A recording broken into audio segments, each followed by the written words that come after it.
Komið sæl og velkomin í Spursmál þennan ágæta föstudag, 21. júní. Það eru sumarsólstöður í dag sem merkilegt í ljósið þess að á morgun tekur daginn aftur að stytta.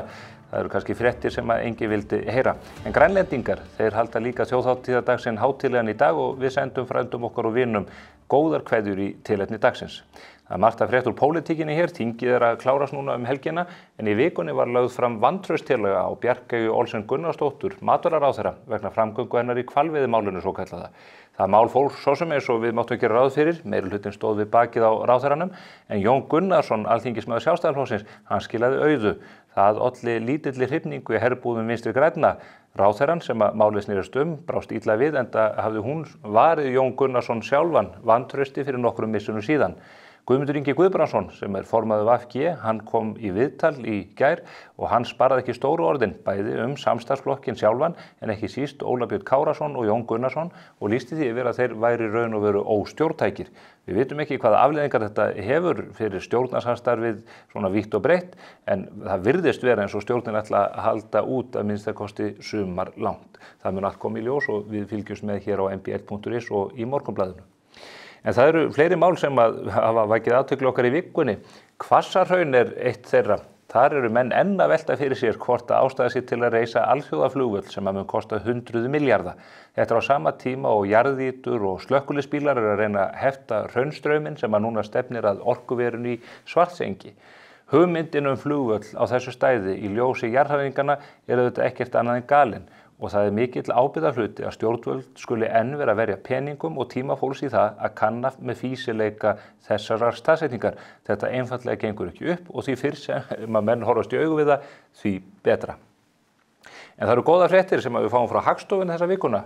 Á Íslandi 34% meiri landsframleiðsla á mann heldur en meðaltali í Evrópusambandinu. Það segir okkur ýmislegt styrk hagkerfisins íslenska og það eru raunar aðeins 2 ríki innan Evrópusambandsins sem að skora hærra heldur en við. Það eru Írar og Lúxemborgarar. Það eru ríki sem að hafa keyrt á lágum sköttum og öflugu atvinnulífi og það má velta fyrir sér hvort að íslensk stjórnvöld gætu einmitt tekið þessi ríki sér til fyrirmyndar og skotið okkur enn ofar á þennan lista. Hin 2 ríkin sem að skora hærra en við innan Evrópu allrar eru svo Noregur og Sviss. Það eru ríki sem einmitt standa utan Evrópusambandsins og hafa ekki tekið upp evru.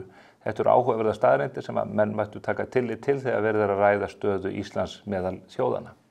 En af öðrum alþjóðamálum, Vladimir Putin, hann fór til Norður-Kóreu og hitti þar vin sinn og félaga Kim Jong-un. Þeir hafa núna gert með sér varnarsamning. Þeir telja sér sagt að þeir þurfa að snúa bökum saman til að verjast utanaðkomandi ógnum sem dálítið furðulegt í ljósi þess að það eru þeir sem hafa ráðist gegn og ógnað nágrönnum sínum, hvort sem að það eru Suður-Kóreumenn, Úkraínumenn eða aðrir, en það eru ekki þær þjóðir sem hafa staðið í ógn og yfirlæti gagnvart Norður-Kóreumönnum og Rússum. Við Íslendingar þekkjum varnarsamninga vel, þeir geta skipt máli, við erum með eitt slíkan mjög öflugan við Bandaríkin og svo höfum við sem betur fer verið stofnaðalar af NATO allt frá 1949. Þetta eru alþjóðamálin, en við ætlum að fara hér yfir pólitíkin, ekki síst heima í fréttum vikunar eftir örskamma stund með þeim Helgu Völu Helgadóttur, lögmanni og fyrrum alþingismanni og Bergþóri Ólasyni sem þingflokksformaður Miðflokksins.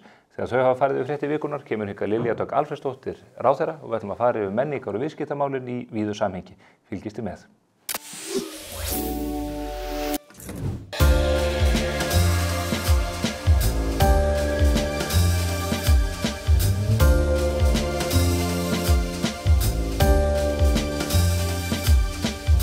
Herragarðurinn klæðir þig vel. Frisco, Frisco, Frisco, Frisco.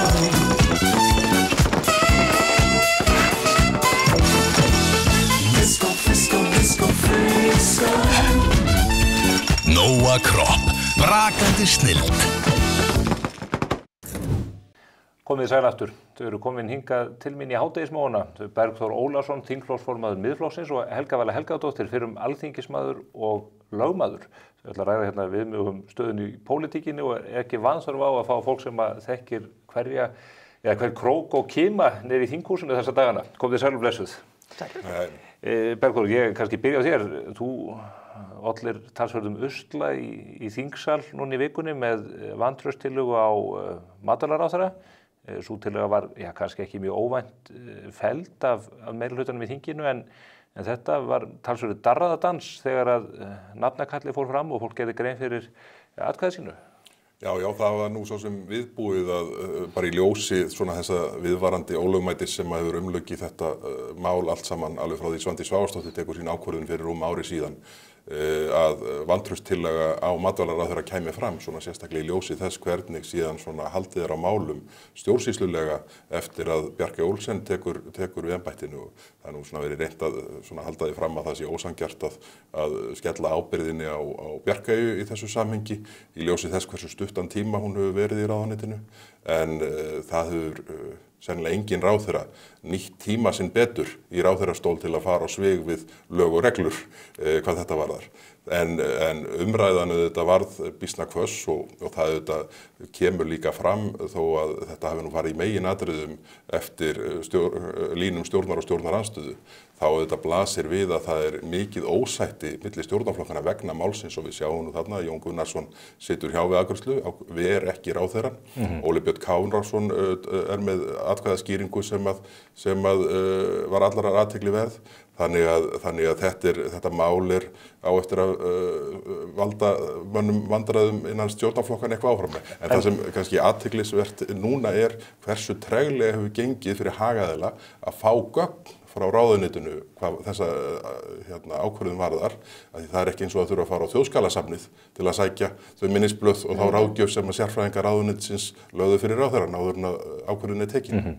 Það nú ekki langt síðan að þetta voru kollega þínir Helga Vanna. Þannig að mér langar kannski til að spyrja þig þegar þú komið dálítið fjarlægð á þetta í svona aðstæðum eins og þegar Bergþór kemur varpar þessar sprengju fram með vantrauststillögunni.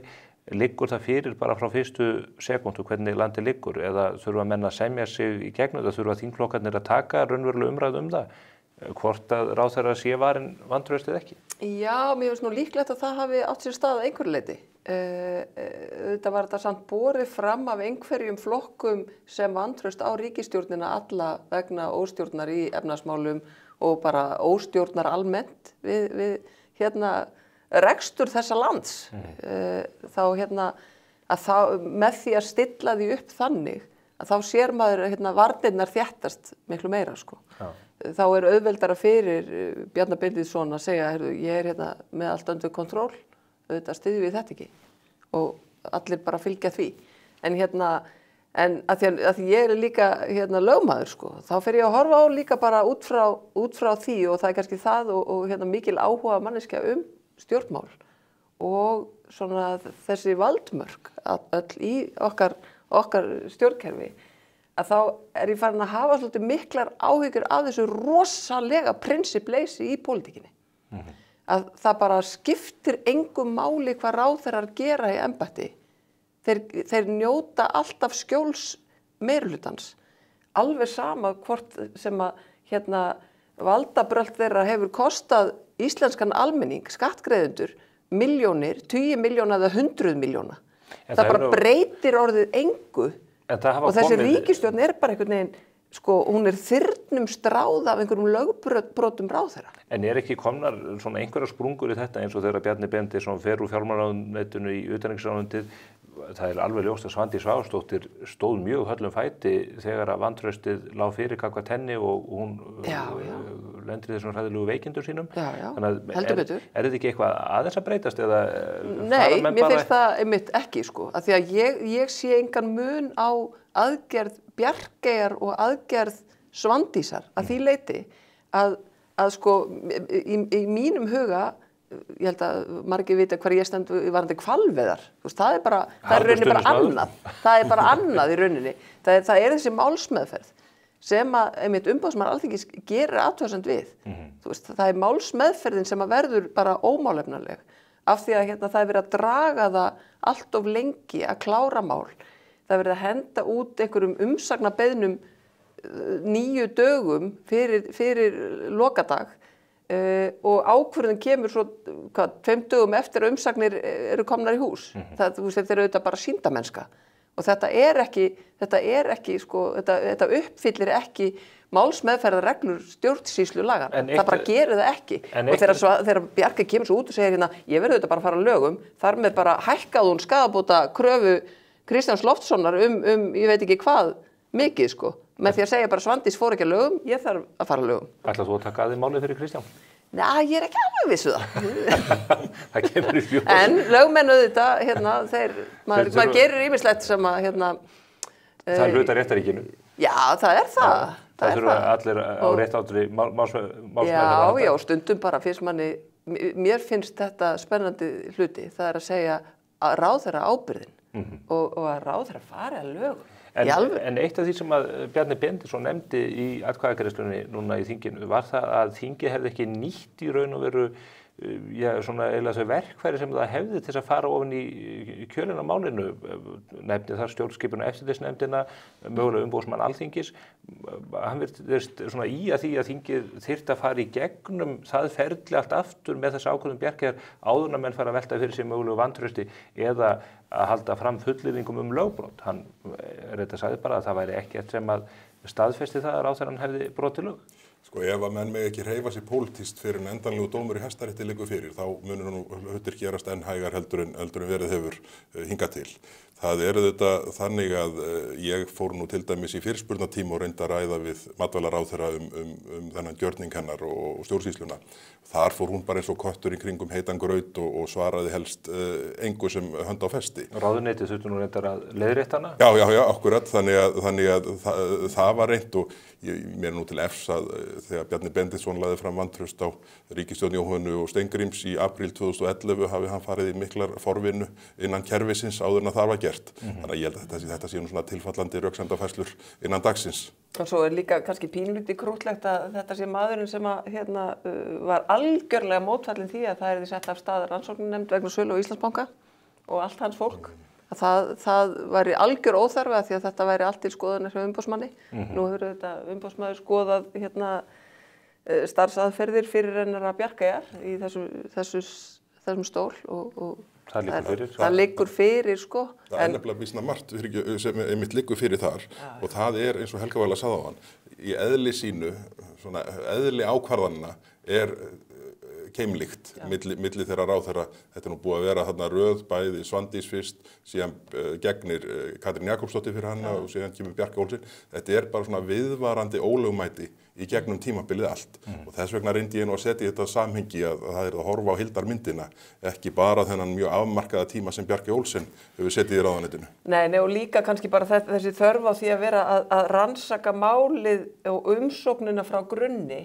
Þegar það lágu þetta fyrir að kæmi umsókn á þessum tíma fyrir þetta veiðitímabil, að þá veldur maður líka kannski fyrir sér hvernig er hægt að halda því fram að þetta hafi ekki verið tafaleikir. Það er ekki hægt, það stenst enga skynsemisskoðun. Og aftur segi ég þetta, ég vil meina að Svandís hafi verið í fullum rétti til að banna hvalveiðar á þeim tíma sem að hún lýsti því yfir vorið 2023 að hún mætti það ekki samkvæmt lögum. Ég var bara ósammála þeirri lögskýringu ráðherrans þá. Þannig að og er það ennþá. En þú verður að fara eftir skýrum málsmeðferðarreglum sko. Í öllum þínum störfum. Þú getur ekki gert þetta bara einhvern veginn sem ráðherra og sagt bara skattgreiðenda borga. Bara fyrirtæki og heimili verða að geta gert ráð fyrir því að lögin í landinu gildi og ráðherrar Vinstri grænna hafa verið í fullum færum til að leggja fram breytingu á lögum hvalveiðar frá því Vinstri grænir tóku við ráðuneytinu árið 2021. Það hefur bara ekki verið gert og síðan var þetta upplýst af fulltrúum Sjálfstæðisflokksins að það hefði meira sérstaklega verið þetta samið þegar ríkisstjórnin var skrúið saman 2021. Þannig að svona óheilindin eru til viðbótar við þessa broguðu stjórnsýslu. Þá eru þetta svona greinlega mikið vantraust á milli stjórnarflokkana þarna og það var gert grín að því í einhverju samhengi í gær að það virtist vera meira vantraust milli Vinstri grænna og Sjálfstæðisflokksins heldur Bjarkeyjar Olsen og Bergþórs Ólasonar. En eitt varðandi þetta vantraust. Nú situr Jón Gunnarsson hjá, ýmsir héldu nú að Óli Björn Kárason myndi gera það líka en hann greiddi atkvæði gegn vantraustinu. Jón Gunnarsson mætti svo í viðtal hjá Heimir Már Péturssyni á Stöð 2 í gærkvöldi og þar strax á eftir Guðmundur Ingi Guðbrandsson formaður VG. Ég verð að segja að maður hefur ekki heyrt þann tón í formanni stjórnarflokks, meirihlutaflokks sem að maður heyrði hjá Guðmundi Inga þarna í gær. Hann var mjög herskár í garð í raun og veru ekki aðeins Jóns Gunnarsson heldur bara samstarfsflokksins í heild. Heldur betur. Og segir Jón Gunnarsson og Óli Björn Kárason vera óstjórntæka. Það mjög áhugaverð yfirlýsing hjá formanni stjórnarflokks. Ég veit ekki alveg eftir hverju verið að bíða með að sprengja þessa ríkisstjórn. Mig grunar að það eina sem að sé svona núna verið að horfa til bara það aðeins og stutt síðan Katrín kláraði sína kosningabaráttu sko. Menn enn að taka tillit til hennar? Já, það kann að vera og svo bara þetta júlímánuður kannski ekkit góður mánuður til þess að sprengja ríkisstjórn, þannig að bíðum til hausins og þá kemur þetta. Þú heldur að það gerist? Sko ég held það ennþá. Ég meina ég heyrði bara í fleiri en einum og fleiri en tveimur stjórnarliðum í síðustu viku sem sögðu bara, horfðu bara í augun á mér og sögðu þetta búið. Og það voru ekki Vinstri græn sem sögðu það. Hverju voru það? Nei, en það var alveg þannig þannig að og líka kannski bara ég held að Svandís taki þennan slag Formannsslaginn? Já, og ég held að hún muni vera sú sem að getur farið aftur í ræturnar sem að VG þarf að gera. Það tala margir þannig, það auðvitað þessi flokksráðs eða landsfundur VG í október ef maður rétt? Já, ég skil ekki alveg að hafa hann í október. Því þau sprengja líklega í september, væri ekki flottar að hafa þetta nær. Ert þú jafn trúaður og Helga Vala á að þetta springi? Ég held að þessi stjórn myndi springa síðastu haust en ég farin að hallast að því hún geti ekki sprungið. Já, ég nefnilega óttast það að við sitjum uppi með þessa ríkisstjórn og hún muni skakklappast til síðasta löglega laugardags til að framkvæma kosningar sem þá 20. september 2025. Það býsna langur, ég reiknaði þetta nú í eldhúsdagsumræðunum að því að það kom fram spurning hvað við gætum þurft að sitja uppi með þetta í langan tíma og svarið við þeirri spurningu voru 465 dagar, þannig að þetta einhvers tæpi 460 dagar eftir ef að... Þetta eru 15 mánuðir. Þetta eru 15 mánuðir og það... Ég er ekki viss að heimilin í landinu þoli það. Nei, það nú það sem að raunheimar mæta á endanum og þessi ríkisstjórn sem að virðist, við sjáum nú bara hvernig þinglókin að leggjast núna. Þetta ekki rismikil staðan og þetta ósætti sem að birtist með svona augljósum hætti í umræðunum vantraustið í gær bara birtast inn í nefndum það sem risamál að deyja út af ósætti stjórnarflokkana og þetta eru mál sem eru búin að fara gegnum ríkisstjórn og búin að fara gegnum þingflokk á fyrirstigum en svo deyja þau í nefndum út af innbyrðis ósætti stjórnarflokkana. Þetta var óþekkt fyrir ekki löngu síðan. Ég ætla að fara aðeins yfir þessi mál rétt að öðrum. Mér langar til að setja þetta þó í samhengi við það sem við sjáum gerast núna erlendis af því að meðvelta fyrir sér ef að stjórnin springur og þá þarf að boða til kosninga. Og þessir flokkar eru nú ekki að mælast með mikið fylgi þessa dagana. Maður þarf nú eiginlega smá sjá til þess að sjá það allavega í einhverju tilvikum. Ef við skoðum Rishi Sunak í Bretlandi og síðan Macron í Frakklandi, þessi dæmi ekki svo fjarri okkur hljóta að hræða menn og hrella frá því að fara í kosningar í þessu ástandi, það ekki? Það er nú hættan það er nú annað sem við nefndum ekki áðan þegar við ræddum tímasetningu landsfundar Vinstri grænna. Það er auðvitað landsfundur Sjálfstæðisflokksins í febrúar á næsta ári og ég segi svo hugur að Bjarni Benediktsson sé nú til í að kosta býsna miklu til þess að halda stjórnartaumana á þeim tímapunkti. En það ég meina, Rishi Sunak auðvitað í ótrúlegum vandræðum í Bretlandi en það auðvitað hluta til vegna þess að það eins og það hefur verið einhver sjálfstortímingarhvöt í flokknum hans alllangar hríð og síðan sjáum við stöðin í Frakklandi. Ég er hræddur að formenn stjórnarflokkana við séu, eins og ég segi, til í að kosta býsna miklu til að forðast að mæta kjósendum alveg í bráð, en síðan eru þessi atriði sem snúa uppstokkun hjá Vinstri grænum og örugglega nýrri forystu og síðan landsfundi Sjálfstæðisflokksins í febrúar sem að setja þetta í svona sérstakt samhengi. Það eru aðrir hvatar sem þarna liggja undir heldur en akkurat bara atkvæðasöfnunin og frá þeim tímapunkti að, nú ætla ég að gera ráð fyrir því að Svandís yfirtaki Vinstri græna, frá þeim tímapunkti að Svandís tekur Vinstri græna fram að landsfundi Sjálfstæðisflokksins í febrúar, þá verður Svandís auðvitað með byssuna við gagnauga á Bjarna Benediktssyni bíðandi eftir að finna rétta máli til að slíta á. Þannig að þetta verður mjög áhugaverður tími framöndan grunar mig. Já, ég er alveg sammála þessu. En það auðvitað líka þessi staða að bæði Miðflokkur og Samfylking hafa þrefalda fylgi sitt frá kosningum sem að er ákveðið lím, en ég held samt sem áður að Svandís og Vinstri græn hafi í rauninni engu að tapa núna. Nú er það bara viðspyrnan sem er möguleg þar. Þau eru komin á botnin. Þau eru komin á botnin, sko.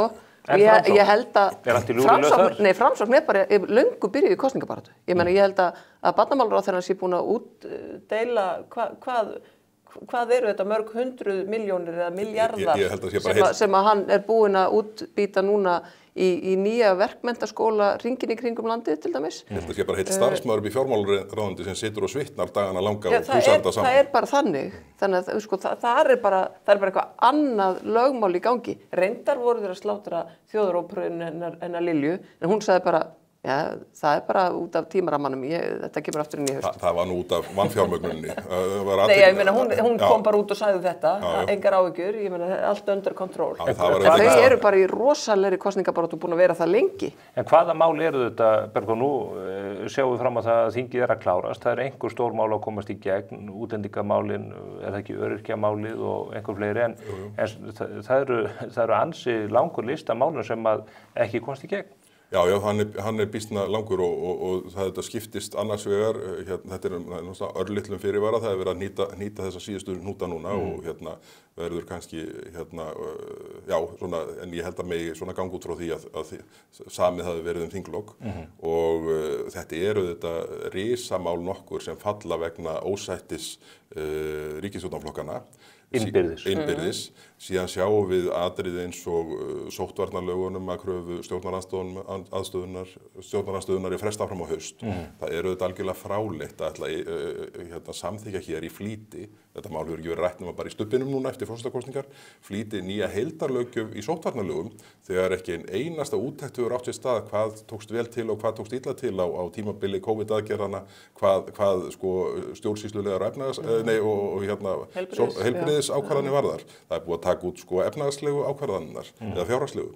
En þannig að það eru svona nokkur mál sem að stjórnarandstaðan náði að svona bregða fæti fyrir sem eru til bóta, en áhugaverðast eru þetta að skoða þá löngu málarunnu sem fellur vegna innbyrðis ósættis stjórnarflokkana fyrst og fremst og eru þetta þar má nefna lagareldið og samgönguáætlunina. Ég reyndar þeirra skoðunar að samgönguáætlunin hafi verið algjörlega ótæk til afgreiðslu eins og hún lögð fram, en það er ótrúleg staða að slík mál degi í höndunum og stjórnarflokkunum. Það held ég að þekkist valla. En er þetta raunverulegur ágreiningur innan flokkana efnisatriði þessara mála eða er þetta bara vegna kergjuna sem upp komin í samstarfinu? Það er bæði og svo er það líka sko þegar framararnir missa mál þá þurfa sko sjallarnir að missa mál á móti sko.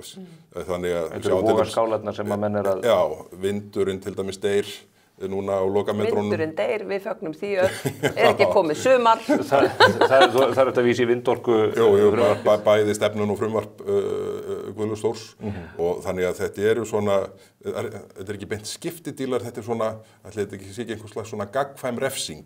Ef eitt mál fellur þá þarf að jafna það yfir, smyrja því yfir hina tvo. En þetta er þó skárra, er það ekki, eða þessi niðurstaði skárri heldur en þinglokin síðastliðið sumar, fyrir árið síðan, þegar að það var bara skellt í lás og eiginlega ekkert afgreitt. Já, það var náttúrulega alveg, ég man eftir því. Já. Það var alveg ótrúlega skrítin þinglok. Enda sko Bjarni Benediktsson forsætisráðherra hefur einmitt sagt að það hafi ekki verið neitt sómi af þeirri afgreiðslu fyrir þingið, en það var auðvitað bara staðan sem að ríkisstjórnarflokkarnir fundu sig í.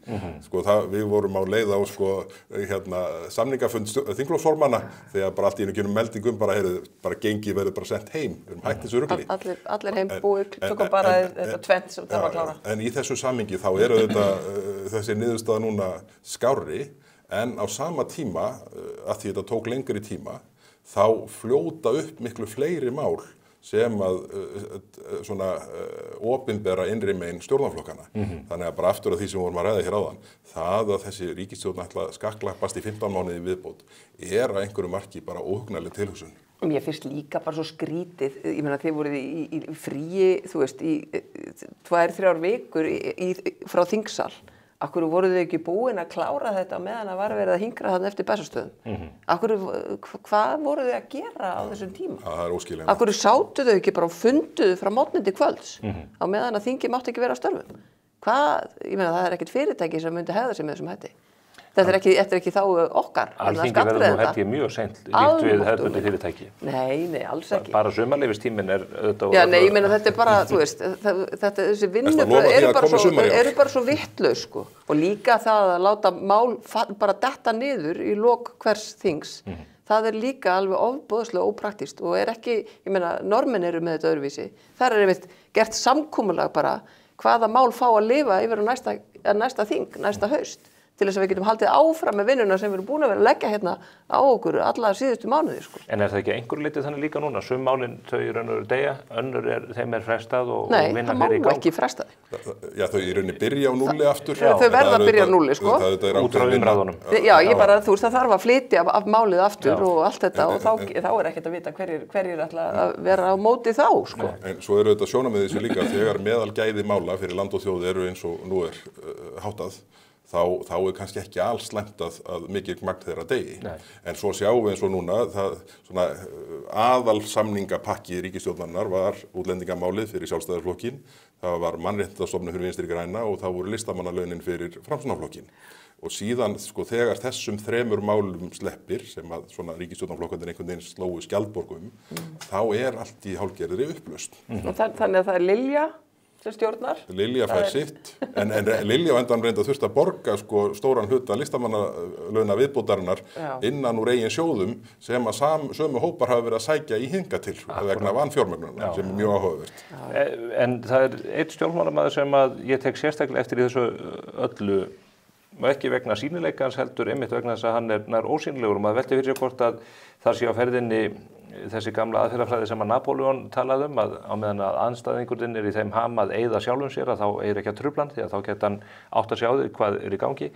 Kristrún Frostadóttir, hún mjög ósýnileg í þessu öllu saman. Hún spilar engan stórleik í sambandi við vantraustið og í fleiri málum eins og í útlendingamálunum. Þar bara skilar hún ásamt sínum litla þingflokki auðu.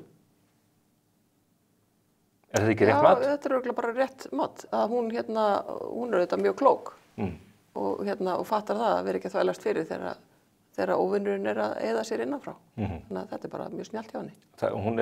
Þetta meðvitað sennilega? Já, mér finnst það mjög líklegt. Hvernig metur þú það, Bergþór? Þú fylgist með störfum hennar innan þingsins? Já, ég held að Kristrún hljóta að vera að meta þetta svona á þeim nótum sem að þú leggur upp hérna, að það sé ekki til neitt skaggs með 30% fylgi að vera að stíga inn í mál sem þessi að óþörfu. Og það auðvitað þannig að það svona hlýtur að vera svona hluti af hugsuninni núna, sko, hversu mikil festa í þessum síðustu prósentum í könnunum og það auðvitað þegar þú ert komin á þennan stað þá getur þú kannski ekki hreyfti mikið á þess að rugga bátnum af því að þetta eitthvað sem hefur ekki komið í ljós í kosningum en sem komið kannanirnar eru auðvitað annars eðlis. Þannig að ég held að þetta sé bara skynsamleg nálgun og bara eins og Napóleon forðum ekki trufla óvininn á meðan hann valda sér skaða sjálfur. En nú hefur tekið eftir því að í fleiri málum sem að Kristrún tekur á þá hún að lenda í vandræðum innanflokks. Það koma því reglulega fréttir að fólk sé að segja sig úr flokknum, núna síðast bæjarfulltrúi Samfylkingarinnar í Garðabæ og það höfðu uppi stór orð að flokkurinn hafi svikið mannréttindi fólks meðal annars með því að sitja hjá í útlendingamálinu. Þetta virðist ekki bíta á fylginu. Það virðist hrynja af flokknum allskyns trúnaðarmenn sem hafa gert sig gildandi innan flokksstarfsins en almenningur virðist láta sér það í létturúmi liggja. Ég held að þetta sé líka bara ákveðin stimpill á sko vantrausti gagnvart ríkisstjórninni. Ég meina það auðvitað hluti af þessu mikla fylgi sem að Samfylkingin að uppskera núna í þessum könnunum. Er bara það hvað ríkisstjórnin rosalega léleg. Ekki stuðningur við Samfylkinguna líka? Jú, líka. Ég meina þú veist, þetta eru hérna mjög vel strúktúrerað hjá henni og hennar svona fylgitúlum að hvernig þau að gera þetta og þau gera þetta mjög vel. En það rétt hjá þessu fólki sem hefur sagt sig frá störfum að þau séu að brjóta? Nei, ég meina það bara ekki viðsnúningur í stefnu flokksins í ákveðnum grundvallarmálum og það bara þannig. Það ekkert hægt að horfa fram hjá því. Ég var auðvitað svolítið hissa þegar Ólafur Þ. Harðarson mætti í stuttbuxunum og sagði að það var engin stefnubreyting. Það er auðvitað sjá það allir að það stefnubreyting. Í útlendingamálum? Já, og svona öðrum líka lykilmálum. Ég meina það svona mannréttindin hafa verið hliðsett í nýju Samfylkingunni og það bara markvisst ákvörðun að hafa það þannig. Sama með svona umhverfismálin og náttúruverndina og svona sem að líka hafa verið svona svona kjarnamál, þau eru líka sett til hliðar. Þannig að það er verið að búa til, og ég meina, þau tala um það þannig sjálf, formaðurinn talar þannig. Þetta er ný samfylking. En að mannréttindi séu hliðsett. Og hún greinilega, þessi nýja samfylking bara greinilega nýtur mjög mikillar hylli. Þannig að almenningu virðist frekar vera á því að hliðsetja mannréttindi og umhverfis- og loftslagsmál. Hvað er að hliðsetja mannréttindi? Í hverju birtist þetta? Í því að leggja ekki lengur áherslu á þau mál, að það séu ekki þau mál sem að flokkurinn talar fyrir, að taka upp orðræðu í rauninni systurflokks samfylkingarna til dæmis í Danmörku þegar kemur að málefnum fólks að flótta. Það eru þetta grundvallar stefnubreyting, en hún virðist virka. Virðist falla í kramið? Já, en ég heldur reyndar að þessi 30% sé ekki að merkja sig á flokkin út af þeirri stefnubreytingu. Það er miklu frekar en þú segir, sko, það eru þetta lykilfólk sem er að fara, en það, eins og ég heyrði varaformanninn segja, það er allt í lagi, það bara gefur maður í mann stað og það er bara þannig. Það er nóg að taka? Já, það er bara gaman við okkur og stemning og fólk kemur og fer, þú veist. Þannig að ég held að þeim líður bara vel með það, að losna svolítið við bara ákveðin kjarna sem hefur verið þarna síðustu 2 áratugi í einhverjum grasrót. Þú veist, það er bara í öllum flokkum, ég meina það bara. En er Kristrún ekki aðeins líka að reyna að feta bil beggja, svo við sjáum til dæmis í atkvæðagreiðslunum útlendingamálinu í annar umræðunni, þá fer samfylkingin á móti fjölskyldusameiningar ákvæðinu sem var nú kannski aðalákvæði þessara síðustu lagabreytingar. Þannig að ég áttaði mig alveg á hvort að það væri til að friða einhverja hópa innan samfylkingarnar eða hvort að svona stefnubreytingin hefði ekki gengið lengra en þetta. Já, sko. Því að það var auðvitað enginn nema Ólafur Þ. Harðarson sem að sá ekki stefnubreytingi þessu, kannski bara á hann erfitt með að greina hlutina þegar hún svona kalt á kálfunum. Þegar stuttbuxna tímabilið gengur í garðum miðan vetur. En þannig að þetta stefnubreytingin blasir við, en það hefur þótt vekja litla athygli nálgun á fjölskyldusameiningar hlutan sem að var síðan í rauninni önnur uppbeygja út frá þeirri línu sem virtist hafa verið lögð. Já, einmitt, já. Mögulega hefur það verið tekið inn svona á síðustu metrum. En breytingarnar, að því nú hefur við kynnt mér það ágætlega, þá er þetta auðvitað bara popúlismi, Stefán. Þessar breytingar sem við verið að gera. Að þeir sem eru komnir hingað, að þessi breyting virðist eingöngu vera einhver svona spælingabbreyting í garð þeirra sem hafa núna verið að flýja Gaza. Af því að Íslands samfélag, það verður ekki betra við það að fólk sé hér eitt og sakni fjölskyldu sinnar árum saman. Nei. Af því að búa til svona andfélagslega einstaklinga er vont fyrir samfélagið. Það er betra fyrir samfélag að sá sem hefur fengið hér vernd hafi sitt félagslega bakland og taumland. En þetta er ekkert smá félagslegt bakland í mörgu tilvíku, þetta eru fjölskyldur sem telja 10 eða jafnvel 100 manna sem Nei, þú getur ekki sótt 100 manns í 10 manna? Nei, fjölskyldusameiningi maki og börn. 10 manna í þessum Já, ég meina, ef að að ræða 100 manna hóp sem er að sækja, já, það er auðvitað allt annað. Það er auðvitað allt annað, ef þú ert með það. En við erum að tala um fyrir hvern og einn, hvort viljum við að einstaklingurinn sem að við höfum tekið ákvörðun að fá að búa hér og fá að starfa hér og greiða hér sína skatta, fá að hafa sína fjölskyldu og sitt félagslega aðhald hér hjá sér eða sé hér og upplifi að viðkomandi sé, þú veist, algjört eiland. En eru breytingarnar, eru þetta mér finnst að því að þetta er ekki það sem er að gerast á Norðurlöndunum til dæmis. Þetta er ekki svona í Noregi eða Þeir eru með miklu þrengri reglur. Nei, þetta er ekki svona Þeir eru með miklu þrengri reglur. Nei, þetta er ránt. Nei, alls ekki. Þetta er alránt hjá þér. Ég er búin að kynna mér þetta. Þeir hafa miklu þrengri reglur, til dæmis hvað dvalartíma fólks áður það getur sótt fjölskyldusameiningu og annað. Nei, veistu það, eins og í Noregi, þá er það þannig að í Danmörk er önnur. Það er allt annað. Nei, ég var að tala um Noreg og Svíþjóð. Ég nefndi það sérstaklega. Ég talaði um Noreg og Svíþjóð þegar Danmörk skilur sig algjörlega frá. Í Noregi er það til dæmis þannig, ef þú ætlar að sækja fjölskyldusameiningu, þá verður að gera það innan ákveðins tíma. Innan ákveðins tíma, ekki eftir tíman. Af því að það litur svo á að ef þú ert búin að vera fjarri fjölskylduðinni í 2-3 ár, að þá er bara komið ákveðið rof og þá þarf að vera sérstök málsástæða til þess að það sé réttlætanlegt að þú sækir allt þetta fólk, sko. Er þetta populismi? Það sem að liggur fyrir í nýju frumvarpi?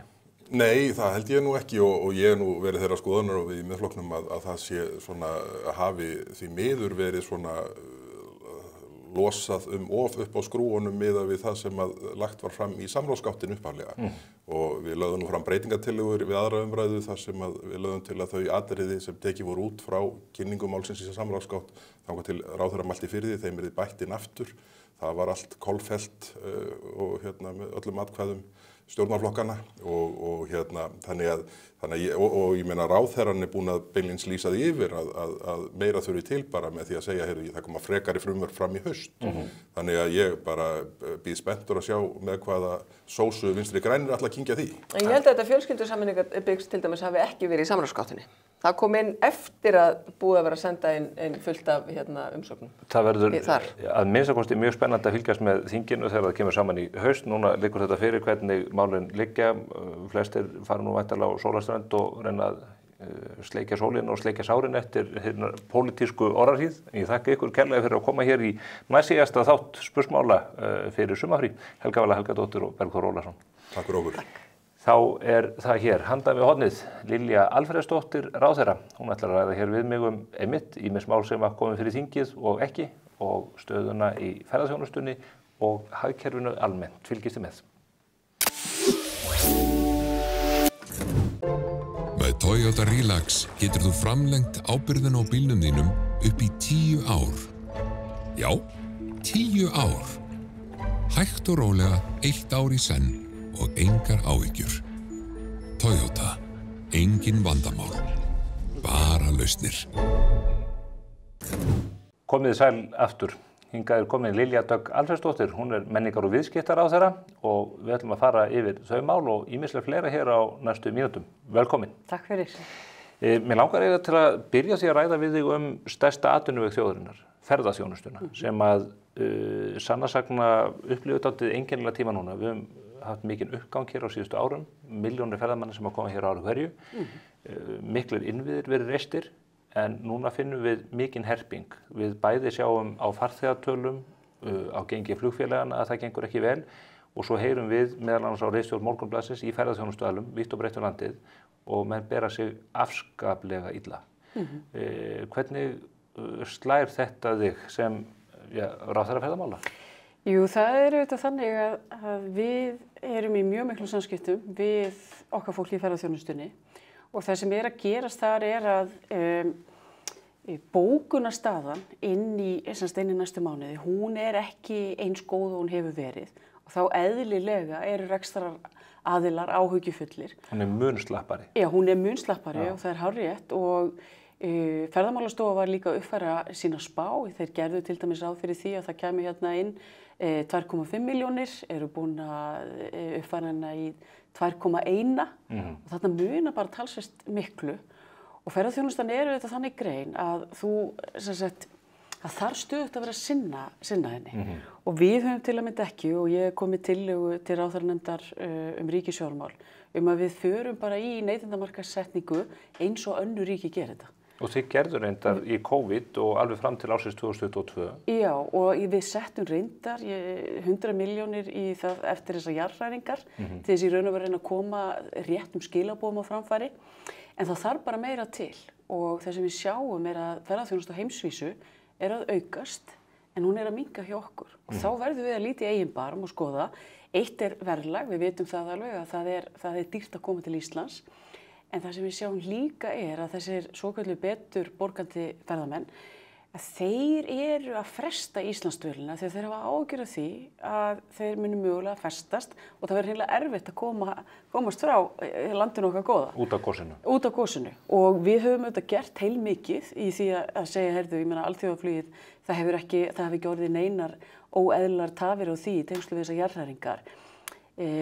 En þegar fólk sér á forsíðu New York Times, Hallgrímskirkjuna og það bara eins og þetta sé allt í einum, eins og þetta sé bara mjög alvarleg staða. Og alveg ofan í byggðinni. Já, og þá margir sem hugsa, já, heyrðu, ég ætla kannski bara aðeins að bíða, ég ætla að sjá hvað gerist. Og nú þurfum við bara að sækja fram fyrir ferðaþjónustuna og við erum svo sem búin að teikna þau upp hvernig við gerum það í samstarfi við Íslandsstofu og Ferðamálastofu og helstu hagaðila. En ekki á seint í rassinn gripið? Þið hættið 2022, þið setjið þessa ákveðnu upphæð þegar að byrja að gjósa. En þið í raun og veru hættið þessa neytendamarkaðssetningu sem að þjóðurnar í kringum okkur meðal annars Írar og fleiri að gera. Já, ég meina Írar og Norðmenn, þeir eru að setja Norðmenn eru að setja, við erum að setja eitthvað, en Norðmenn eru að eyða svona áttfalt meira en við. Bara svo við áttum okkur á þessum tölum. Írar eru að setja 11 milljarða. Já, og Írar eru að setja alveg rosalega mikið í þetta. Og af hverju er fólk að setja í þetta? Vegna þess að það bara koma inn eins og fyrir okkur bara mjög mikið að gjaldeyristekjum. Og ef við sjáum samdrátt í ferðaþjónustunni, þá munum við finna fyrir því í genginu sem gerir okkur þá erfiðara fyrir vik að sjá þessa verðbólgu sem er að lækka. Þannig þetta er rosalega stórt efnahagsmál. En þið sofnuðu þá verðið? Nei, við sofnum ekki. Hvað er þetta að kalla það annars? Það sem við gerum í raun og veru er að það kemur gríðalegur fjöldi og það er aukning upp á 15% í kjölfarið á þessa neytendamarkaðssetningu. Og þá var svona talið að menn þyrftu svona aðeins að því að við verðum líka að geta tekið á móti þessum fjölda. En það er alveg rétt að við héldum ekki áfram og við erum mögulega að finna fyrir því akkurat núna. Sumir segja þetta sé verðlagið. Ég er reyndar á því og ég er sammála þér að þú þarft að vera með stöðuga neytendamarkaðssetningu. Þetta snýr að samkeppnishæfni þessar atvinnugreinar og við verðum að læra þessa reynslu. Við teljum að við séum ekki að fara og seint á stað með þetta vegna þess að þetta snýr að vetrinum og við erum tilbúin og nú þurfum við bara einhvern veginn að ganga frá því að þetta verði samþykkt. En ef aðilar hafa gert ráð fyrir það að hér eru 2,5 milljónir ferðamanna, við höfum farið upp í 2,3 ríflega, en svo fellur þetta 400.000 ferðamenn á þessu ári og útlitið virðist ekki bjart fyrir árið 2025 heldur. Er það þá ekki til maður sem að menn hafi sofnað verðinu? Því að það tekur tíma að pikka upp. Þú sendir ekki auglýsingar út í heim og fólk byrjar að bóka. Já, það er nú samt alveg, það er virka, þetta er, ég er nú engin neytendamarkaðssetning, sérfræðingur, en við sjáum alveg að við getum farið á stað núna án þess að valda varanlegum skaða fyrir ferðaþjónustuna. Ég skal segja þér af hverju. Það er þannig að við erum að sjá þokkalegar tölur. Til að mynda eins og í maí, þá er samdrátturinn ekki meira en 2,3% og við erum að sjá meiri neyslu þar sem af er árið. Þannig við erum enn í svoköllum, í ágætismálum. Það breytir hins vegar ekki því ef væntingarnar og horfunar eru eins og þær eru, að þá þýðir ekkert annað en að bara fara á stað með þetta. Hvað ætlar að setja mikið pening í þetta? Ég er með tillögur, nei, það er við ekki að gera, en við erum með tillögur á bilinu 700 milljónir upp í 1,1 milljarð. Og sumir koma svo að segja á móti, akkur eru það að setja auglýsa eina atvinnugrein? En við gerum það vegna þess að við erum í samkeppni við önnur ríki og ég meina EasyJet var að tilkynna 7 nýja áfangastaði í Noregi meðan þeir voru að tilkynna 1 nýjan áfangastað hér. Og við verðum bara að taka þessu eins og fólk. Við erum ekki með flugvelli sem að EasyJet getur flogið á heldur. Já, þetta er hún á flugvelli á Akureyri. Ertu ekki búin að pröfa það? Já, en þá er ekki fleiri völlum til að dreifa það. Nei, en þú getur samt sem hafa lent á Egilsstöðum líka. Já, eða Alexanders flugvelli á Sauðárkróki. En þetta er hins vegar alveg þannig og það er alveg hárrétt sem þú segir að það þýðir heldur ekkert að maður verða bara að átta sig á því að þú þarft að vera með stöðuga neytendamarkaðssetningu og við höfum verið að gera mjög vel í því og þurfum bara að halda áfram og við sáum það líka eins og með COVID-ið.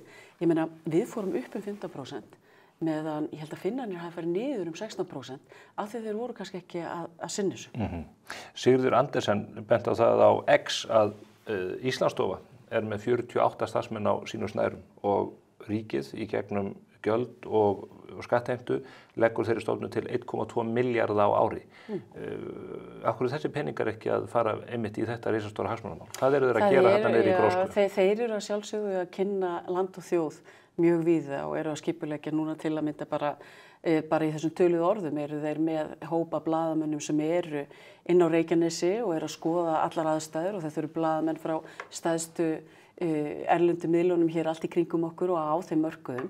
Þannig að Íslandsstofa er að sjálfsögðu að vinna vinnuna sína Og En verið að verja þessum peningum vel fyrst að ferðaþjónustan kallar núna grátbiður að þessi fjármunir séu settir í við auðvitað vinnum með Íslandsstofu og ég vil líka nefna eitt mál sem mjög mikilvægt fyrir ferðaþjónustuna að það er verið að samþykkja núna ferðamálastefnu til ársins 2030 og í henni nákvæmlega það sem við erum að tala þessi stöðuga neytenda markasetning og það bara eitt af stærstu málunum í ferðamálastefnunni og þingið og bara ég vil þakka öllum þeim sem hafa komið að því að vinna ferðamálastefnuna sem bara grassrótin og fólkið í ferðaþjónustunni, það veit alveg hvað það er að segja þegar að biðja þetta og ferðaþjónustan er líka mjög svona, svo ég noti það bara mjög dýnamísk grein og tilbúin til að aðlaga sig að breyttum aðstæðum. En við verðum samt átt okkur þegar við erum með þessa staðreyndir fyrir framan okkur hvað er að gerast.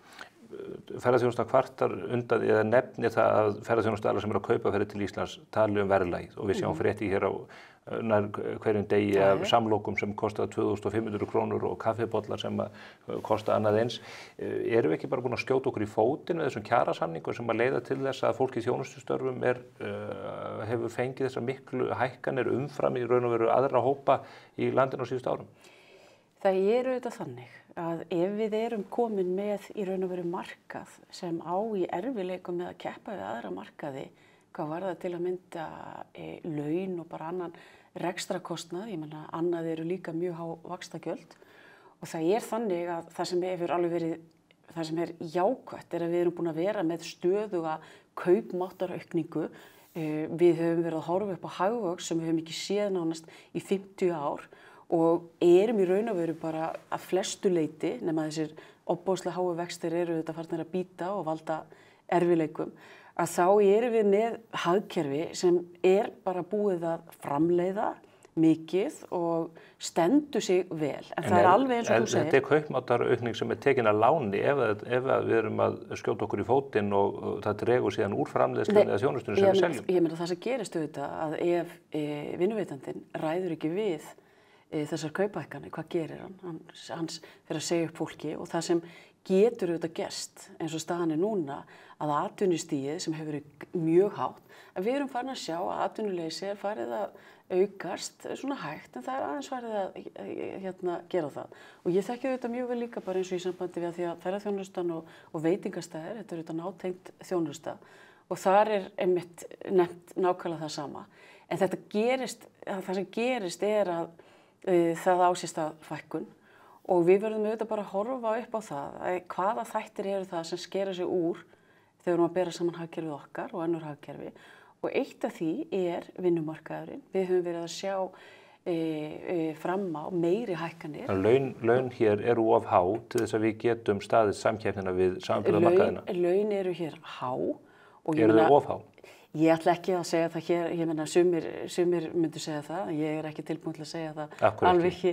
Já, vegna þess að maður vill heldur ekki, það er auðvitað þannig að þegar maður er í stjórnmálum að það eru... Þá þorir maður ekki að segja hluti sem maður ætti að segja, en finnst þér laun í raun og veru of há? Ég vil bara að þau séu samkeppnishæf, ég vil ekki að við séum með þannig... Og þau eru ekki samkeppnishæf núna? Ég vil ekki að við séum með þannig launauppbyggingu að það verði til þess að við bara hreinlega ráðum ekki við það og við tökum það út svo í atvinnuleysi. Þetta er kannski svolítið langt svarað. Það er ýmislegt sem bendir til þess að við séum að fara að taka það út í atvinnuleysi. Icelandair var að segja upp 90 starfsmönnum og svo 50 flugmönnum og hvað það var. Það hlýtur að hríslast út í kerfið almennt. Ég nefna til að mynda það sem við vorum að gera núna varðandi æðstu embættismenn.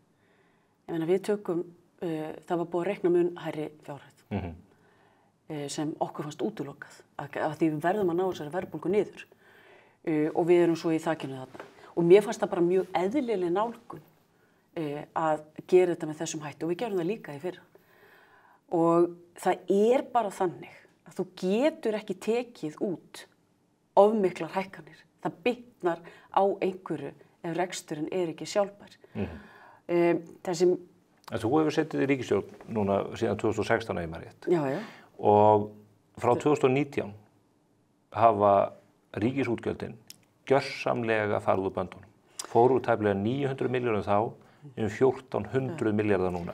Það var allt gert í nafni þess að hér væri COVID og aðstæðan öll svo hræðileg og þá gengum menn út frá því að það eitthvað dregið úr þenslunni tilbaka.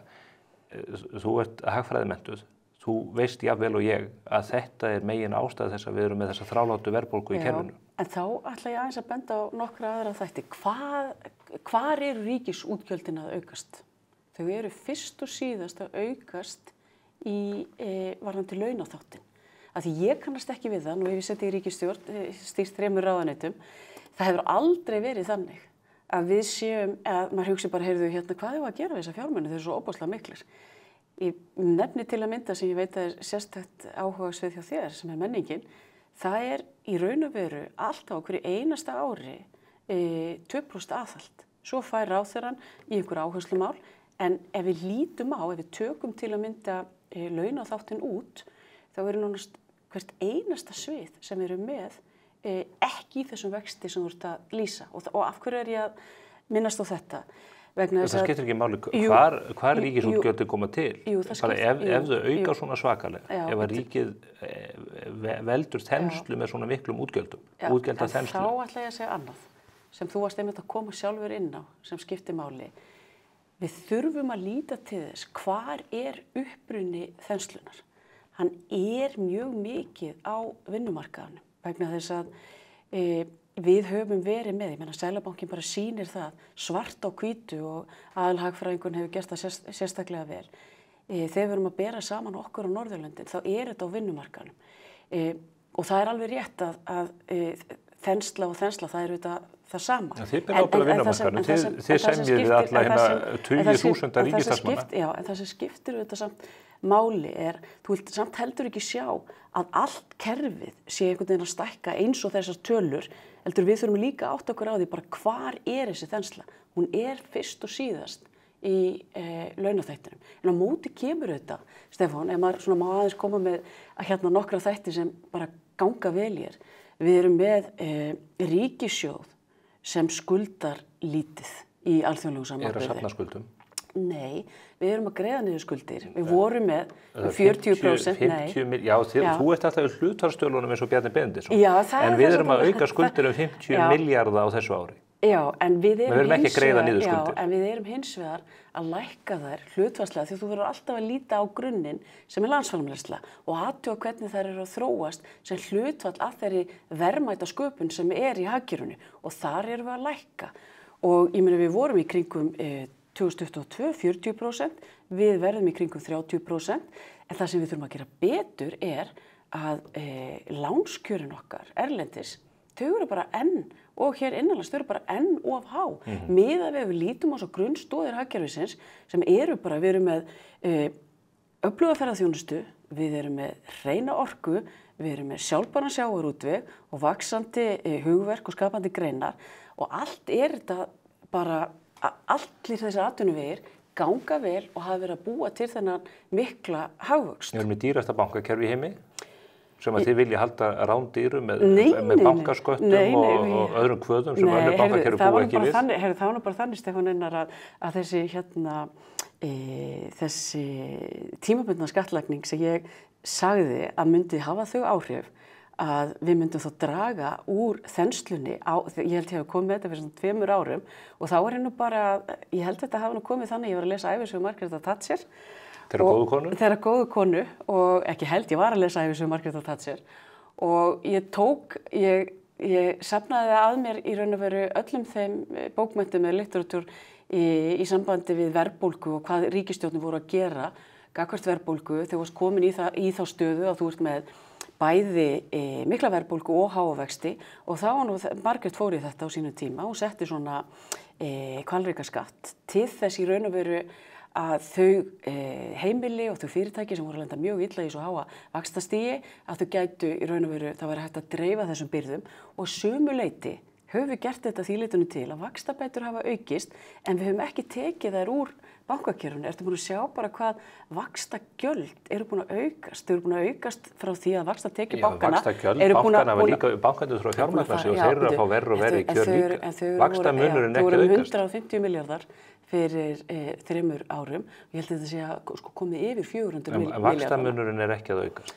Hann var að aukast út frá, þegar við tókum stöðuna á þessu fyrir tæpu ári, þá var vaxtamunurinn að aukast. Við höfum eftir að taka stöðuna þessu núna, Aukningin hvað hefur verið en að nánast gerast. engin. Þeir eru að fá verri kjör, þeir eru með eiginfjárkvaðir sem að hvergi þekkjast í heiminum, þeir eru með bankaskatta sem eru margfalt hærri heldur en í öllu samanburðarríkjunum. En það hins vegar þannig, þú bara lítur, bara það sem gerist alltaf.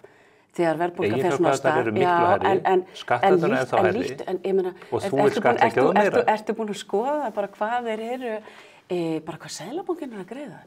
Ég meina, þetta eru rosalega, og þú veist, þetta eru rosalega fjárhæðir, en þeir eru með innlán inn í Seðlabankanum, sem Seðlabankinn er að greiða svo tilbaka. Nú er verið að hækka þær kvaðir á bankana sem að kveða á vaxtalausa bindiskyldu. Ég held eins og að það sé þannig samt, Stefán, að bankakerfið okkar, það er hins vegar traust að því leytinu til að við vorum með það hérna í aðdraganda hrunsins. En það er dýrt.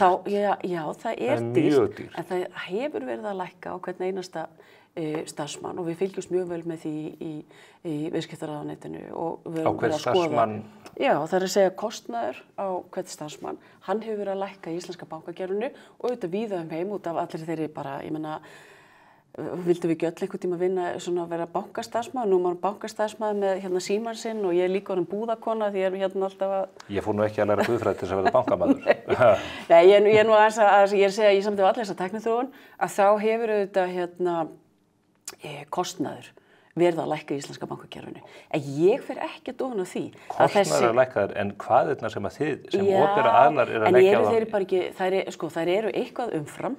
Það sem gerist í Evrópu, það sem gerist í Evrópu, en ég er hins vegar alveg á því að þegar verðbólgan fór hérna á stað, ef við hefðum verið aðeins aðhaldssamari, bæði gagnvart bankakerfinu og ríkisfjármálunum, sem ég talaði verulega fyrir á vettvangi ríkisstjórnarinnar, mér fannst mjög mikilvægt að það væri bara allstaðar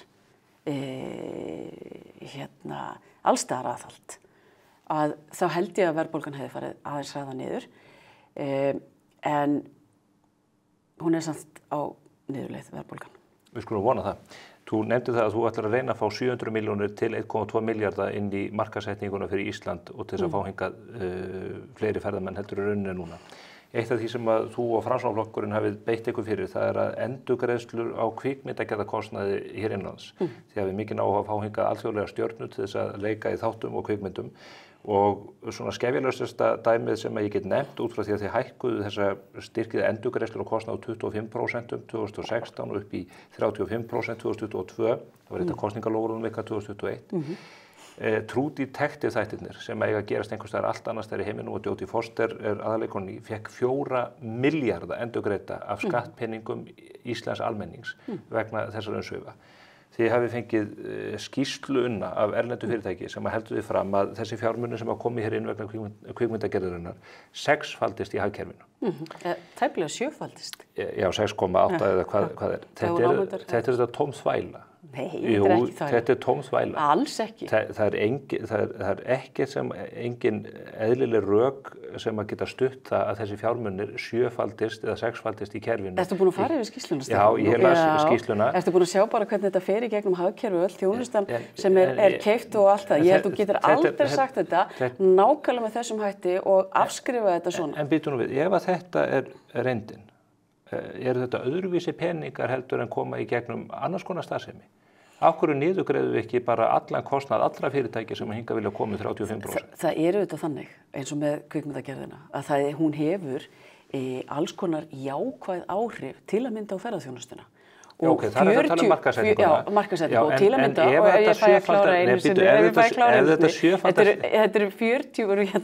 þetta eru 40% þeirra sem koma hingað, þeir koma vegna þess að þeir hafa séð Íslandi einhverju kvikmynd, kynnast Íslandi í gegnum umfjöllun annara, til að mynda vinkonu þinna Jodie Foster sem kemur á það sem horfa kannski 15 milljónir á klippu úr þessu og hún talar um Ísland. Þannig að þetta er jákvætt, þetta er mjög jákvæð landkynning og hefur verið. Ef þið getið ekki tryggt milljarð á ári í neytendamarkaðssetningu almennt fyrir landið, er það þá þessu virði að setja 4.000 milljónir í True Detective sem á að gerast allt annars staðar í heiminum? Þú veist náttúrulega hvernig þetta virkar. Þetta virkar þannig að það útlagður kostnaður og svo bara eins og í mörgu öðru þar sem endurgreiðslukerfi, það ekki eins og að ríki seti bara, heyrðu, hérna eru 4 milljarðar, takk fyrir.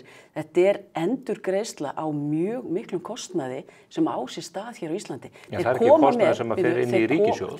Þeir koma með, ég meina, fyrirtækin sem eru að starfa við þetta, þau borga skatt og ekki nóg með þetta. En þetta endurgreiðsla kostnaði sem að fellur til í hagkerfið. Þú byrjar á því að þetta erlend fjárfesting sem byrjar á því að koma inn í hagkerfið og þú færð erlendar tekjur inn í hagkerfið.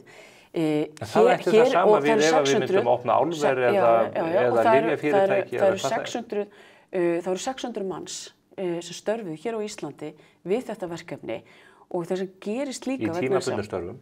Já, en það eru auðvitað komið ný verkefni líka til þessara fyrirtæki eins og True North og hérna Reykjavík Studios núna til að mynda að taka mynd sem þú hefur alveg örugglega áhuga á sem hérna baráttan Hastings hérna 1066 og hugsaðir, þetta bara allt skrifað í heimskringlu, ekki nóg með að taka upp þessa mynd hérna.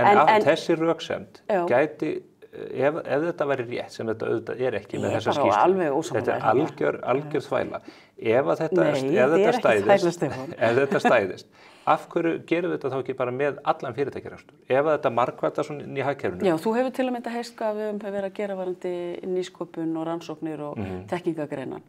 Hver munurinn á því, þegar við erum að endurgreiða þar, sem ég hef ekki heyrt þig gagnrýna jafnharðlega, hver munurinn á endurgreiðslum alltaf 35% í nýsköpun? Ég get alveg sagt hver munurinn á því. Já, hver munurinn á því? Það eru með fyrirtæki, segjum Marel eða Össur eða Kontrolant eða hvaða fyrirtæki ég geti nefnt Keresis. Það eru fyrirtæki sem hér áfram að störfum.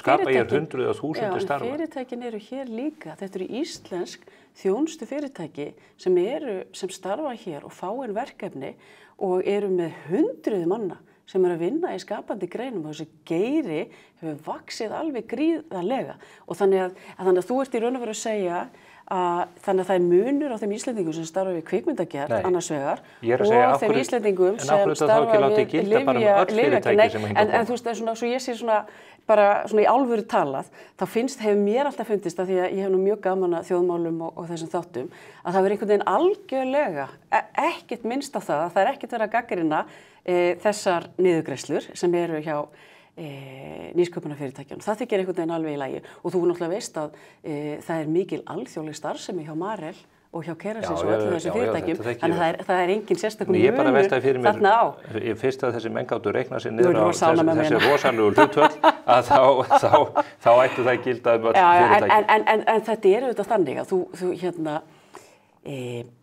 við sjáum það til að mynda og það á við nýsköpun og með þess að gera að það eru að verða til mikið af nýjum störfum og nýjar gjaldeyristekjur í gegnum þessi nýju tækifæri sem við höfum klárlega verið að fjárfesta í. Svo vil nú bara segja eitt líka, hérna varðandi kvikmyndageran. Við værum auðvitað ekkert með þessi 35% ef það var ekki það sem væri að gerast í þessum geira, bara hafa það alveg á hreinu. 4 milljarðar í True Detective og það ekki hægt að markaðsetja landið almennt, það hlýtur að skera í augun. Og þetta einn þáttur sko, og síðan eru fleiri verkefni sem að hinga að koma. Já, en þarna koma 100 starfa, það voru 10 milljarðar hérna sem komu inn í hagkerfið ef ekki meira í gegnum þetta verkefni. Þannig að það ekki eins og þetta sé bara útflæði. Ég held að stundum sé misskilningu þar, en eins og ég bara ítreka það ekki munur á þessu útflæði eða hérna rannsóknum, nýsköpun og þekkingargerð. Í mínum augum virkaði þetta bara eins og tiltölulega léleg töfrabrögð. Ég held að þér finnst mjög gaman að horfa á kvikmyndir, en þú greinilega eftir því sem ég er lítið gaman að þeim. Önnur menningarstaðsemi, þú ert að hækka listamannalaun alveg gríðarlega. Fjölga. Já, þú ert að fjölga þeim sem að komast á listamannalaunin. Það fer úr 1600 mánuðum í 2850 mánuð ári. Reyndar kemur í ljós þegar maður skoða núna breytingarnar á frumvarpinu að það verið að taka þetta úr sjóðum sem að þið hafið áður verið með í gangi en hafa ekki nýst nægilega vel. Einhver þörf á þessu? Erum við ekki með nógu mikið eða nógu marga rithöfunda á framfæri hins opinbera, listansara, myndhöggvara og annað í þeim dúr? Þetta grunnurinn að þessu öfluga menningarstarfi sem á Íslandi. Ég meina, eitt af því Er það sem ekki tónlistarskólarnir? Tónlistarskólan algjörlega frábærir. Og þeir Það er ekki fólk á listamanni. Já, en sko, þeir eru auðvitað grunnurinn. Þú fer ekki á listamannalaun nema þú sért búin að vera í umtalsverðu tónlistanámi og öðru slíku. En ef við bara förum aðeins yfir þetta, að þá hafi ekki verið breytingar gerðar á starfslaunum listamanna síðan 2009. Þannig að við erum búin að vera með nákvæmlega sama fjöldan frá þessu ári. Ef við myndum til að mynda að það vera enga breytingar gerðar, segjum bara að það eru gerðar breytingar núna og enga breytingar sem eru gerðar svo næstu 15 árin, af því einhvern veginn finnst fólki erfitt að koma breytingum á þessu kerfi í gegn, þá er þetta 3% fjölgun á ári frá árunni 2009. Þannig að það var tímabært. Hver var þörfin á því? Vegna þess að vegna þess að við sjáum það bara, Stefán, að við erum með framúrskarandi listafólk út allt sem er bæði að gera frábæra hluti hérna heima og líka erlendis og mjög margir af þeim þeir byrja á þessum starfslaunum. Langflestir af þessum framúrskarandi einstaklingum eru bara ekkert á listamannalaunum og hafa aldrei verið það. Ég meina þeir sem eru búnir vinsælustu rithöfundar, hljómsveitarnar. Já, en þau byrja mjög mörg á þessum starfslaunum og svo vil ég líka segja það er líka ákveðin misskilningur. Fólk fær kannski útluta 6 mánuði af heilu ári. Þannig að þetta er mjög dýnamist og hvetjandi kerfi og flestir sem eru að skoða það, þeir segja að þetta sé grunnurinn að þessu góða menningarlífi sem er hér. Og ég nefni það bara líka, ég meina bara eitt af því fyrsta sem Alþingi gerði á sínu tíma, það var að veita skáldalaun. Matthías Jochumsson fékk skáldalaun. Árið 1890. Við erum búin að vera með þessi starfslaun listamanna alveg frá því. Og hann framleiti vel. Eitt af því sem maður tekur eftir er að það er engin eftirfylgni við það hvað fólk gerir við þennan tíma. Jú. Það þarf að skila skýrslum það sem fólk er að gera. Við höfum kallað eftir gögnum hér til dæmis í sambandi við Andra Snæ Magnason sem hefur verið áskrifandi þessu launum árum og jafnvel áratugum saman. Og eftir að liggja örfá verk og miklu minna heldur en gefið var upp í þessum skýrslum. Þannig að þetta hefur fjölmörg dæmi það að fólk skilir skýrslum hitt og þetta en almenningur sem að stendur straum að þessu, hann hefur enga vissu fyrir því að þessi peningar nýtist. Það er mjög góð eftirfylgni við þetta og það sem hefur komið mér skemmtilega óvart, hvaða er í raun og veru mikill stuðningu við það að við styðjum við menningu og skapandi greinar á Íslandi og alltaf, ég get alveg sagt það að ég var nú utanríkisráðherra í einhvern tíma og það er allt annað að vera varnarmálaráðherra Íslands eða að vera menningarmálaráðherra Íslands. Það bera allir virðingu fyrir menningarmálaráðherranum á erlendri grundu vegna þess að það þekkja nánast flestir einhvern rithöfund, ég ætla bara að nefna annað hvernig við erum að gera. Við erum til að mynda núna að reyna að koma íslenskuna að í Copiloti hjá Microsoft. Við fáum aðgengi að manni sem er númer 2 sem heitir Scott Guthrie. Hvað elskar Scott Guthrie? Arnald Indriðason. Hann er búin að lesa allar bækurnar hans Arnaldar. Nú er hann að færa sig við. Hversu lengi var Arnaldur Indriðason á listamannalaunum? Ég þekki það ekki. Ég held að Arnaldur Indriðason hafi aldrei fengið listamannalaun. Já, það er ekki aðalatriðið í þessu. Þú bara nefnir svo frábært dæmi. Já, ég veit, en það er ekki aðalatriðið. Eins og ég segi, það eru mjög margir sem byrja á listamannalaununum. Og svo er það bara þannig, ef þú skoða bara, það er mikil tengsl á milli öflugs menningarstarfs og hagvaxtar. Menn kvarta mjög undan því núna í sambandi þessar breytingaðinnar að þeir eru ekki að auka fjármuni til afreksíþrótta. Við vitum þetta til þess að ungar handboltakonur sem eru að taka þátt í alþjóðlegum mótum og auka hróður okkar, að þetta fólk þarf að borga með sér mörg 100.000 krónur. Ég er alveg sammála því að þar eigum við að gera betur. En af hverju farið þú og bætið? Þá verður að ræða við íþróttamála ráðherrann hvað það verður. Ég veit að ég tel og ég er alveg sammála því. Við eigum að styðja betur við íþróttir og afreksfólkið okkar. Og það sem við eigum að gera, við eigum að taka upp svipað prógram og við erum með þarna og þetta starfslaunakerfi, ég meina það á rætur sinna að rekja alveg til 19. aldarinnar og ef við lítum bara til að mynda á það hvaða mikil gróska í bókaútgáfu á Íslandi og setjum það í samhengi við hagvöxt, þá er mikil fylgni á milli þess og ekki bara hjá okkur. Ég mæli með, að því að þú hefur sérstakan áhuga á þessu, ég mæli með bók eftir Ray Dalio. Þá er hann að ég raun að vera að kíkja á þessar breytur og raun að vera hvað býr til hagvöxt, hvað býr til velmegun. Og eitt af því sem er oft mjög ábyrjandi hjá ríkjum, hvort sem var í Feneyjum með endurreisnartíminn, Aþena, Róm og allt þetta, var mikil bókaútgáfa, mikil menning, mikil tónlist. Þú vilt þá meina að það er búið til hagvöxt að styrkja Jodie Foster 4 milljarða. Þú vilt hækka eða auka listamannalaun 80%. Þú ert að tala fyrir ári, Stefán, ekki setja þetta, ekki slíta þetta svona samhengi. Þú ert að tala fyrir bókaútgáfunni sem nýtur núna ríflegra ríkisstyrkja. Fjölmiðlarnir eru á ríkisstyrkjum sem reyndur áttu að vera tímabundnir og frá því að þið byrjuðu að styðja fjölmiðlana þá er Fréttablaðið búið að leggja upp laupana. Ég er bara mjög stolt af íslenskri menningu. Og litlu miðlarnir, þeim fækkar, stjórnmálaflokkarnir og opinberu framfæri og Ríkisútvarpið tekur aldrei á sig neina skerðingar þegar kemur að því að... Þegar Nei. Nefskatturinn þar, ef við myndum reikna út á verðlagi ársins í ár, þá ætti hann að vera 28.000 en er 20.000. Þannig að þetta er ekki alveg rétt með farið. Miklu meira nóg. En veistu það... Rétt í lokin þurfum við að fara yfir nýlenskuna á Ríkisútvarpinu sem að upp á sitt einsdæmi tók ákvörðun það að breyta íslenska tungu og raunar eyðileggjana. Þannig að maður skilur ekki þessa fréttamenn sem að reynda ráð ekki við nýlenskuna, stundum beita þeir þessu kynhlutlausa máli og stundum ekki. Geta stjórnvöld setið undir því að stofnun sem er fjármögnuð af almannafé og er ætlað að standa vörð íslenska menningu og íslenska tungu, gerir þetta án þess að tala við kóng eða prest? Nú er ekki búið innleiða þessa stefnu á RÚV, ég bara horfa á þetta hverju kvöldi. Já, eins og ég best veit og við höfum verið í samtali við RÚV, bara ég eins og þú, ég hafði bara mjög mikinn áhuga á því að vita í raun og veru bara hver væri framgangurinn á þessu og hvernig þú væri að hugsa þetta. Og Þeir, já. Nei, ég meina þetta auðvitað það sem, sko, það sem ég segi í sambandi við þetta er í raun og veru eftirfarandi. Mér finnst ekki að við eigum að vera að flokka einstaklinga út frá því hvernig við tölum. Ef þú vilt beita kynhlutlausu tungumáli, þá er þér það frjálst að mínu mati. Ef ég vil nota bara mína íslensku eins og ég hef lært hana, þá er mér það líka frjálst. Þannig að fréttamenn á ríkismiðlunum, þeir mega bara fara með íslenskuna eins og þið sýnist? Nei, alls ekki. Þú þarft alltaf að beita, þú þarft að vanda málið þitt og út á það gengur málstefna RÚV.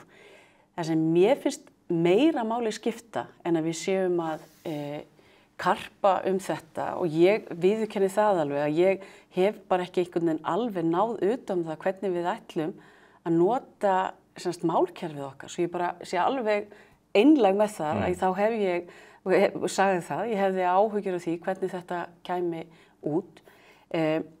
Mér finnst bara mjög mikilvægt að við erum með þetta dásamlega tungumál okkar og það hefur auðvitað þróast en við höfum haldið mjög vel utan þetta sem gerir okkur kleift að lesa fornbókmenntir mjög auðveldlega 15. og 16. aldar texta án þess að þurfa aðstofa við það og það er stórmerkilegt og við skuldum.